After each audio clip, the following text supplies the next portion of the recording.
Olá, tudo bem? Espero que sim. É com muito prazer que estamos de volta em mais uma aula do nosso curso Capacitação Vida. Nesse novo tempo onde nós vamos meditar um pouco mais a respeito de um livro da Bíblia.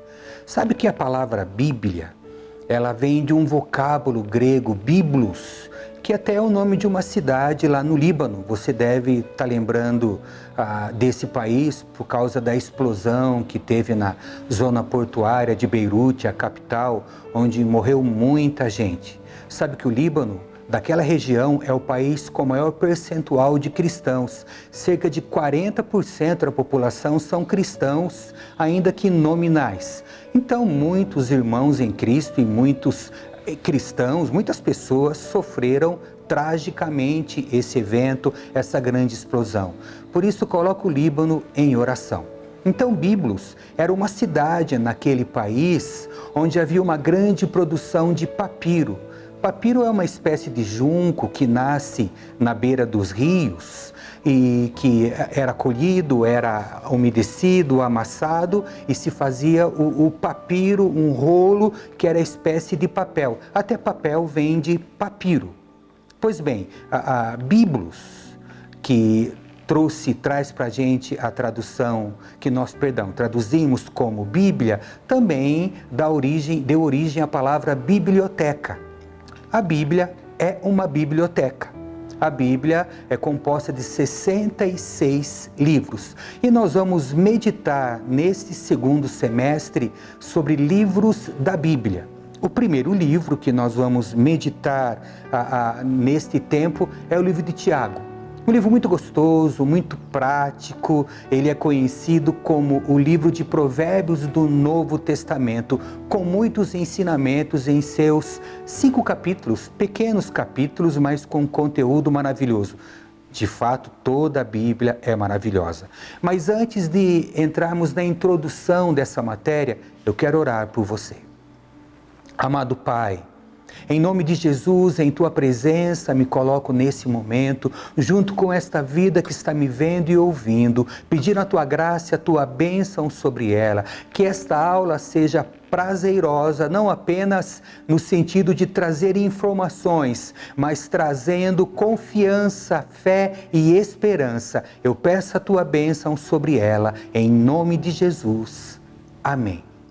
Sabe que a Bíblia, o Novo Testamento, ele fala de 4 Tiagos, 4 pessoas com o nome de Tiago. Quem foi o autor desta pequena carta? Bom, o primeiro Tiago que nós encontramos na Bíblia é Tiago, pai do apóstolo Judas, não Judas Iscariotes, tá? Que foi quem traiu Jesus, é outro Judas. Isso está registrado em Atos, capítulo 1, versículo 13. O segundo Tiago, que é mencionado, dentre outras passagens, em Mateus 10, 3, é Tiago, filho de Alfeu. Ele é pouco citado na Bíblia, ele é um dos apóstolos, pouco citado na palavra de Deus. Não sabemos nada a respeito do seu ministério.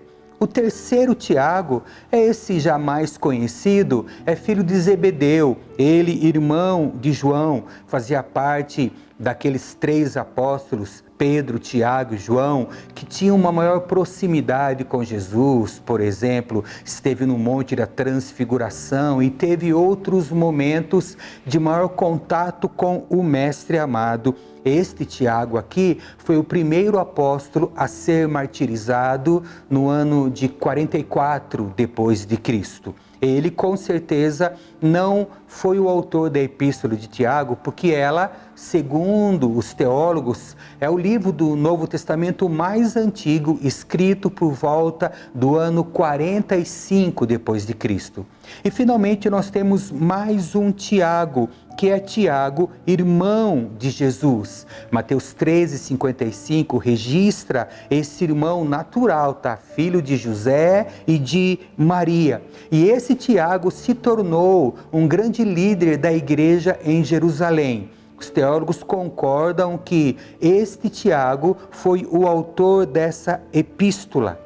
e a sua liderança pode ser observada em alguns textos, como por exemplo Gálatas 1:19, porque lá nós vemos ele liderando um concílio realizado para resolver questões polêmicas. Atos 15 registra o concílio e a Gálatas 1:19 registra a liderança de Tiago.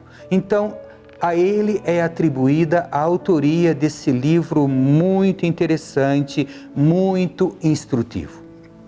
Os destinatários originais dessa epístola são identificados no versículo 1 do capítulo 1 como as 12 tribos que se encontram na dispersão. Essa linguagem, ela admite duas interpretações. No Antigo Testamento, 12 tribos era um dos títulos para a nação de Israel. Então, muitos adeptos desta posição, que os destinatários originais da Epístola de Tiago eram judeus cristãos, dizem que era apenas para eles. Agora, tem uma segunda interpretação, que é aquela mais aceita pelos teólogos, que eram para todos os cristãos descendentes de Abraão pela fé, o nosso pai na fé. Então ele escreveu para o Israel espiritual, aqueles que abraçaram a fé de Abraão. Bom, são posições e eu concordo um pouco mais com essa segunda interpretação, entendendo que a palavra de Deus é para toda a cristandade e mesmo que fosse apenas para cristãos judeus na época, claro que como toda a palavra de Deus, ela é para mim e ela é para você. Então Tiago traz muitos ensinamentos para nós.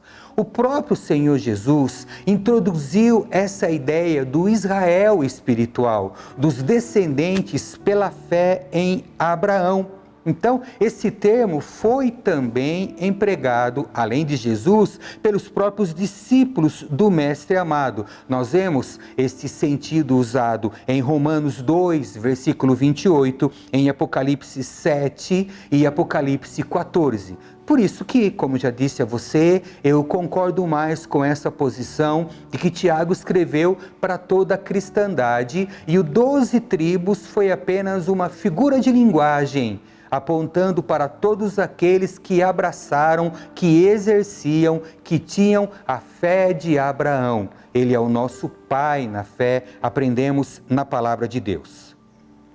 A intenção de Tiago, ao escrever esta carta, era fortalecer e encorajar os cristãos judeus que haviam se espalhado por toda a região do Mediterrâneo. Por isso que ele fala as 12 tribos da dispersão, aos cristãos judeus e a todos os cristãos espalhados por conta de perseguições que já se agigantavam, que já eram vistas no horizonte contra o cristianismo que estava crescendo, que estava convertendo muitas pessoas. Os próprios judeus tradicionais foram os primeiros e maiores perseguidores dos cristãos. Diante da oposição ao cristianismo, por onde quer que fossem, eles eram tentados a viver de uma forma tímida, sufocando a prática da verdadeira fé cristã.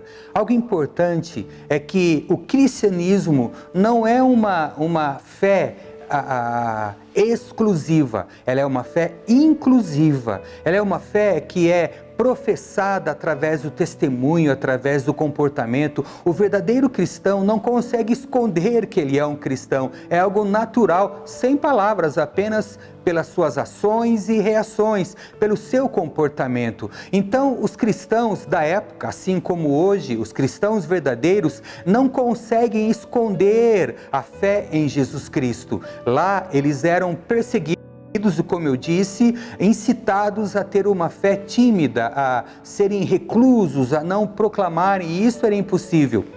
Consequentemente, eram perseguidos por professarem a fé. Não é diferente hoje, repito, onde se formos testemunhar e viver verdadeiramente a fé cristã, seremos perseguidos, seremos combatidos.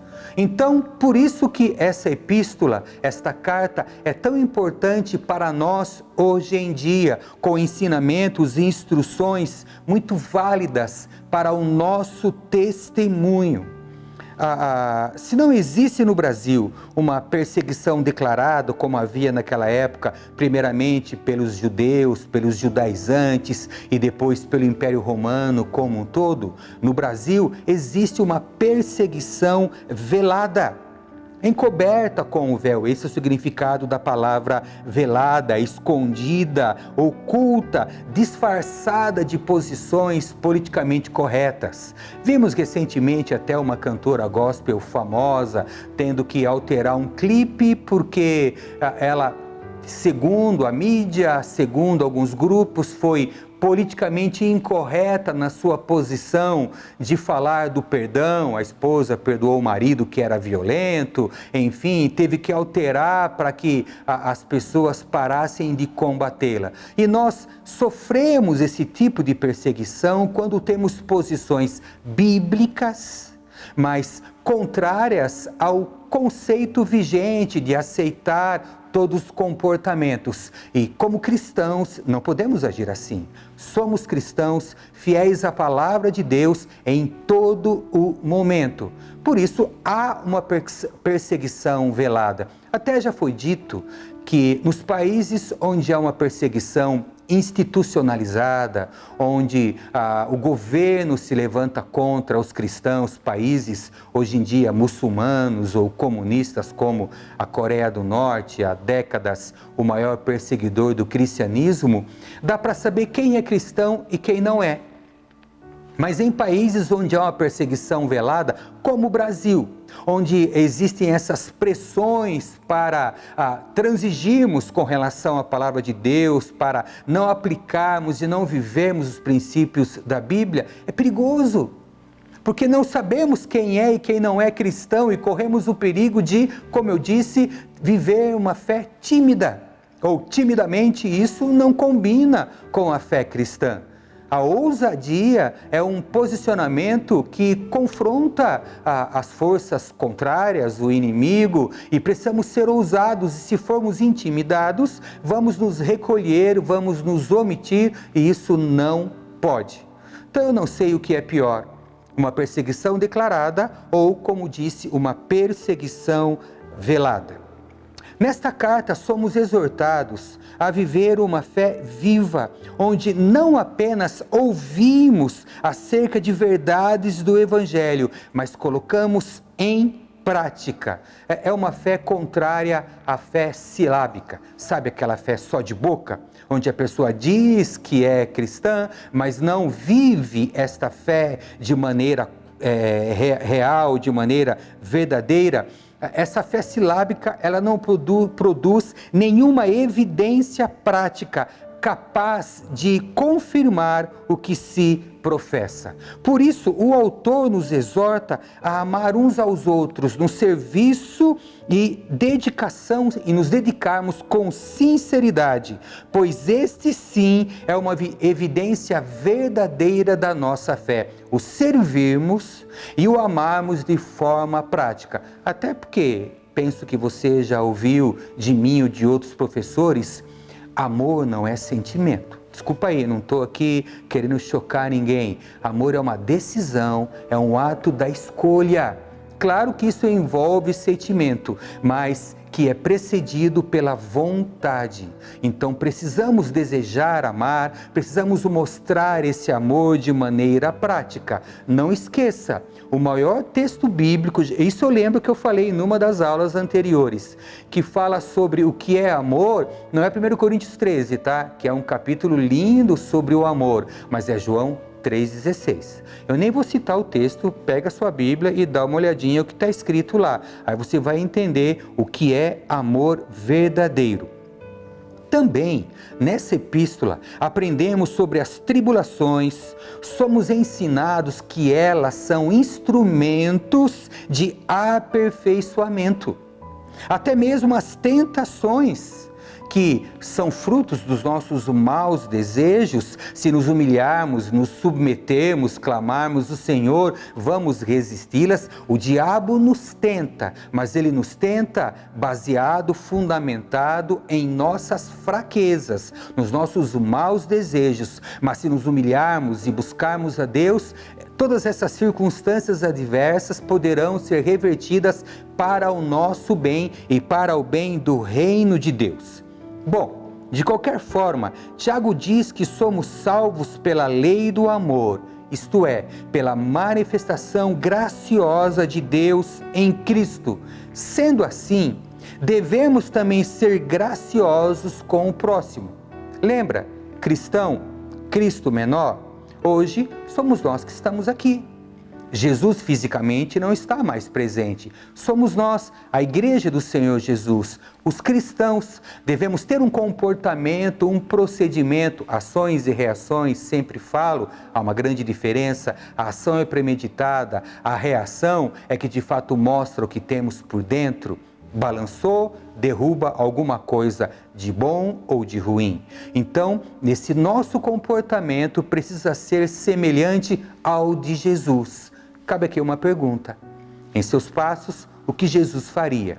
Responda essa pergunta à luz da palavra de Deus e proceda desta maneira, sem desculpas, sem argumentação, falando, não, mas Jesus é Jesus e eu sou eu. Não vem com essa conversa, não.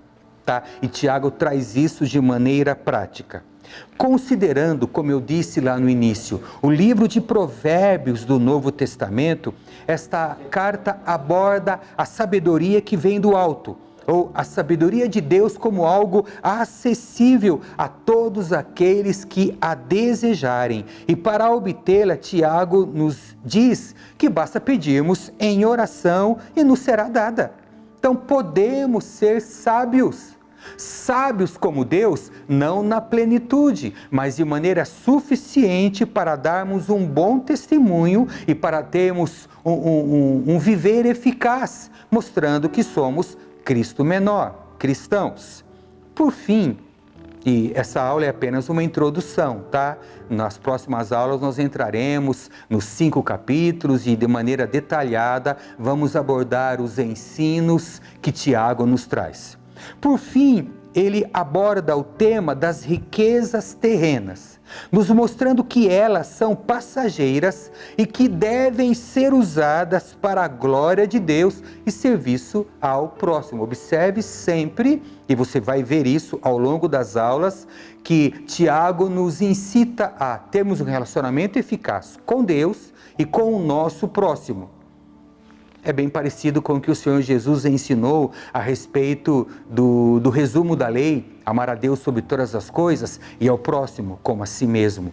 Então, eu mostro que eu amo a Deus amando o meu semelhante. E quando eu amo o meu semelhante da maneira certa, eu estou revelando um amor verdadeiro por Deus. E é isso que Tiago procura mostrar. Seus 5 capítulos são encerram ensinamentos preciosíssimos que você terá a oportunidade de aprender.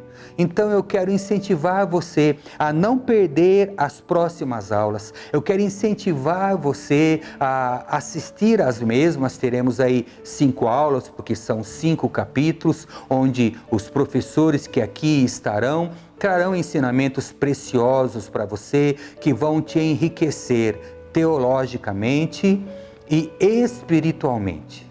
Não será apenas um conhecimento estéril, mas é vida. A palavra de Deus é vida. Venha conosco então nessa jornada que teremos, onde vamos meditar nesse livro tão gostoso, tão precioso. E eu até sugiro para você, já leia esse livro de Tiago, ele é pequeno, você vai observar 5 capítulos curtinhos, já tem uma visão panorâmica do mesmo, aí quando você for assistir às aulas, você já vai ter ideia e noção do que está sendo ensinado. E quero dar também mais uma sugestão para você. que você tenha um caderno de anotações, anote dúvidas.